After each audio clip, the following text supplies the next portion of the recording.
Moğolistan'ın kuzeyinde dünyanın en büyük enerji üreticilerinden Rusya, güneyinde ise dünyanın en büyük enerji tüketicilerinden Çin bulunuyor. Yani Moğolistan enerji satan bir ülkeyle enerjiye ihtiyaç duyan bir ülkenin tam ortasında yer alıyor. Buna rağmen bugün Moğolistan topraklarından geçen tek bir uluslararası petrol ya da doğalgaz boru hattı bulunmuyor. Üstelik Kazakistan, Türkmenistan ve Özbekistan gibi Türk devletleri Çin'e, Rusya'ya ve Avrupa pazarlarına uzanan geniş boru hattı ağlarına sahip. Peki Moğolistan neden bu sistemin dışında kaldı? Videoyu beğendiyseniz anlatmaya başlıyorum. Aslında bu sorunun tek bir cevabı yok. Coğrafya, ekonomi, iç siyaset ve Rusya-Çin rekabeti bir araya geldiğinde Moğolistan'ın neden boru hattına sahip olmadığı daha net anlaşılıyor. İlk neden ülkenin oldukça zorlu bir coğrafyaya sahip olması. Moğolistan'ın büyük bölümü uçsuz bucaksız bozkırlardan, çöllerden ve dağlık alanlardan oluşuyor. Özellikle ülkenin güneyindeki Gobi Çölü oldukça sert bir iklime sahip. Yaz aylarında sıcaklık 40 derecenin üzerine çıkarken kışın eksi 40 derecenin altına düşebiliyor. Bu kadar büyük sıcaklık farkları boruların dayanıklılığını doğrudan etkiliyor. Kullanılan malzemelerin özel olması ve hattın sürekli kontrol edilmesi gerekiyor. Fakat asıl mesele yalnızca arazi değil. Zira bu arazilere boru hattı inşa etmek imkansız sayılmaz. Sonuçta mühendisler Sibirya'nın donmuş topraklarına bile boru hatları inşa edebiliyor. Ancak Moğolistan'ın coğrafyası projenin maliyetini ciddi biçimde arttırıyor. Zira ülkedeki nüfus dağılımı da sadece tek bir yere toplanmış durumda. Gelin size kısaca şöyle anlatayım. Moğolistan'ın yüz ölçümü Türkiye'nin yaklaşık 2 katı büyüklüğünde. Türkiye'de 80 milyon nüfus varken Moğolistan nüfusu yalnızca 3,5 milyon civarında. Kilometre kare başına ortalama 2,3 kişi düşüyor. Bu oran Moğolistan'ı dünyanın en seyrek nüfuslu ülkesi yapıyor. Ayrıca ülke nüfusunun yaklaşık yarısı tek başına başkent Ulanbator'da toplanmış durumda. Başkentteki insan yoğunluğu kilometre kare başına 376 kişiye kadar çıkıyor. Nüfusun büyük bölümü Ulanbator, Darkan ve Erdenet şehirlerini birbirine bağlayan kuzeydeki demiryolu hattı çevresinde yaşıyor. Çünkü ülkenin sanayisi, üniversiteleri, hastaneleri ve iş imkanlarının büyük bir kısmı burada bulunuyor. Dolayısıyla yalnızca Moğolistan'ın iç pazarına hizmet edecek binlerce kilometre karelik bir boru hattı inşa etmek ekonomik açıdan pek mantıklı görünmüyor. Çünkü boru hatları son derece pahalı projeler. Örneğin Rusya'nın Çin'e uzanan Sibirya'nın gücü boru hattının yaklaşık 55 milyar dolara mal olduğu belirtiliyor. Moğolistan'ın gayri safi yurt içi hasılasının 20 milyar doların biraz üzerinde olduğu düşünüldüğünde ülkenin böyle bir projeyi tek başına finanse etmesi neredeyse imkansız. Moğolistan'ın yıllık yaklaşık 1,5 ila 2 milyon ton petrol üretimi bulunuyor. Ancak çıkarılan petrolün neredeyse tamamı ham olarak Çin'e satılıyor. Zira ülkenin uzun yıllardır bu petrolü işleyecek büyük ölçekli bir rafinerisi bulunmuyor. İşte tam da bu noktada ortaya ilginç bir tablo çıkıyor. Moğolistan kendi topraklarından petrol çıkarıyor ama bunu ham olarak Çin'e satıyor. Ardından ihtiyaç duyduğu benzin ve dizeli büyük ölçüde Rusya'dan satın alıyor. Bugün ülkede kullanılan benzin, dizel ve jet yakıtının yaklaşık %95'i Rusya'dan geliyor. Bu yakıtlar da boru hatlarıyla değil, trenler ve tankerlerle taşınıyor. Rosneft gibi Rus şirketleri Moğolistan pazarında oldukça güçlü bir konuma sahip. Kısacası Moğolistan elindeki cevheri kullanmayı bilmiyor. Rusya açısından olaya baktığımızda durum oldukça basit. Moğolistan'ın yakıt tüketimi Çin gibi büyük pazarlarla karşılaştırıldığında çok düşük. Bu nedenle Rusya'nın yalnızca Moğolistan'a yakıt ulaştırmak için milyarlarca dolarlık özel bir boru hattı inşa etmesi pek mantıklı sayılmaz. Demiryolu ve karayolu taşımacılığı şimdilik Moğolistan'ın ihtiyacını karşılıyor. Üstelik bu yöntemler hem daha esnek hem de yeni bir boru hattı inşa etmekten çok daha ucuz. Doğalgaz tarafındaysa durum çok daha dikkat çekici. Moğolistan'da ciddi bir doğalgaz üretimi bulunmuyor. Ülkede doğalgaz kullanımı son derece sınırlı. Moğol halkı evlerini ısıtmak ve yemek pişirmek için çoğunlukla kömür ya da elektrik kullanıyor. Sanayi tesislerinde ve elektrik üretimlerinde de yine kömür öne çıkıyor. Dolayısıyla ülkede henüz büyük bir doğalgaz pazarı oluşmuş değil.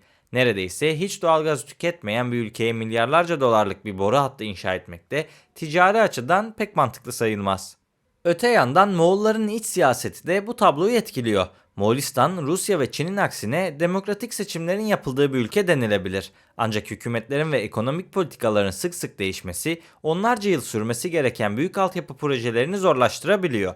Boru hatları gibi mega projeler uzun vadeli siyasi istikrar, açık yasalar ve yatırımcılara verilecek güçlü garantiler gerektiriyor.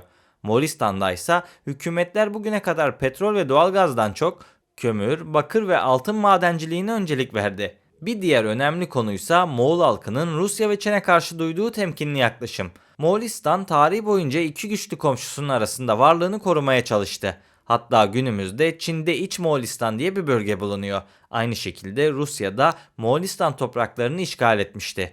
Bu nedenle Rusya'da bulunan bazı bölgeler, özellikle de Tuva bölgesi gibi Türkiye coğrafyalarda bir zamanlar Moğolistan sınırları içerisinde bulunuyordu. Bu nedenle ülkede hem Rusya'ya hem de Çin'e aşırı bağımlı hale gelmekten çekinen geniş bir kesim bulunuyor.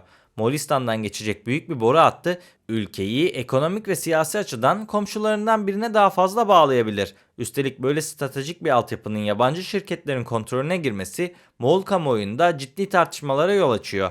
Ama asıl mesele jeopolitik arkadaşlar. Rusya uzun zamandır doğal gazını Moğolistan üzerinden Çin'e ulaştırmak istiyor. Bu amaçla gündeme getirilen en önemli proje Sibirya'nın gücü 2 boru hattı.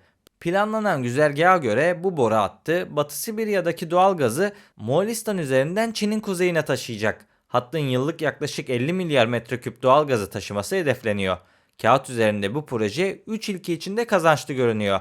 Rusya, Avrupa'ya yaptığı enerji ihracatının azalmasının ardından Çin pazarına daha fazla gaz satabilecek. Çin, kuzeyden yeni bir enerji kaynağı elde edecek. Moğolistan ise transit geçiş ücretleri kazanacak ve belki de boru hattındaki gazın küçük bir bölümü kendi ihtiyaçları için kullanabilecek. Fakat proje uzun süredir konuşulmasına rağmen henüz beklenen hızda ilerlemedi. Bunun en önemli nedeni Çin'in projeye tam anlamıyla onay vermemesi. Çünkü Çin zaten Doğu Sibirya'dan gelen ilk Sibirya'nın gücü boru hattını kullanıyor. Ayrıca Türkmenistan ve Kazakistan gibi Türkistan ülkelerinden de doğalgaz satın alabiliyor. Bunun yanında deniz yoluyla dünyanın farklı ülkelerinden sıvılaştırılmış doğalgaz yani LNG ithal ediyor. Dolayısıyla Çin enerji konusunda tek bir ülkeye bağımlı kalmak istemiyor. Özellikle Rusya gibi siyasi açıdan zaman zaman öngörülemez hareket edebilen bir ülkeye karşı aşırı bağımlı olmak Pekin için çok büyük bir risk. Bu yüzden Çin, Rusya, Türkistan deniz yoluyla gelen LNG ve kendi yerli üretimi arasında bir denge kurmaya çalışıyor. Çin'in doğal gaz talebindeki büyümenin yavaşlaması da Moğolistan üzerinden geçecek yeni bir mega boru hattına duyulan ihtiyacı azaltıyor. Yani projenin kaderini aslında Moğolistan'dan çok Rusya ve Çin arasındaki pazarlıklar belirliyor. Moğolistan ise şimdilik daha esnek ulaşım yöntemlerini kullanmaya devam ediyor.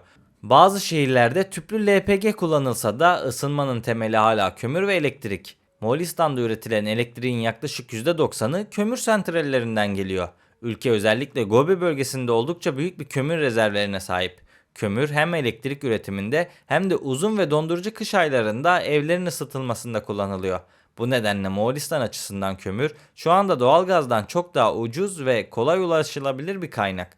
Fakat bu durumun elbette bir bedeli var. Özellikle başkent Ulanbator kış aylarında dünyanın hava kirliliği en yüksek şehirlerinden birisi haline gelebiliyor.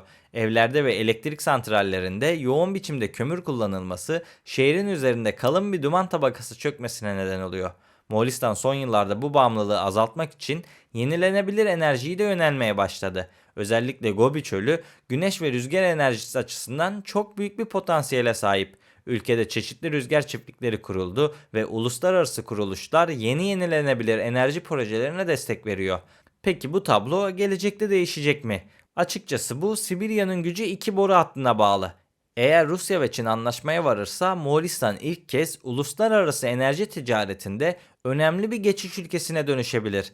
Bu proje Moğolistan'a transit gelir sağlayacaktır ve yeni istihdam alanları oluşturacaktır. Ayrıca ülkenin belirli bölgelerinde doğalgaz kullanımını da başlatabilir. Ancak bunun gerçekleşmesi Çin'in projeye ihtiyaç duymasına, Rusya'nın gerekli finansmanı bulmasına ve Moğolistan yönetiminin siyasi onay vermesine bağlı.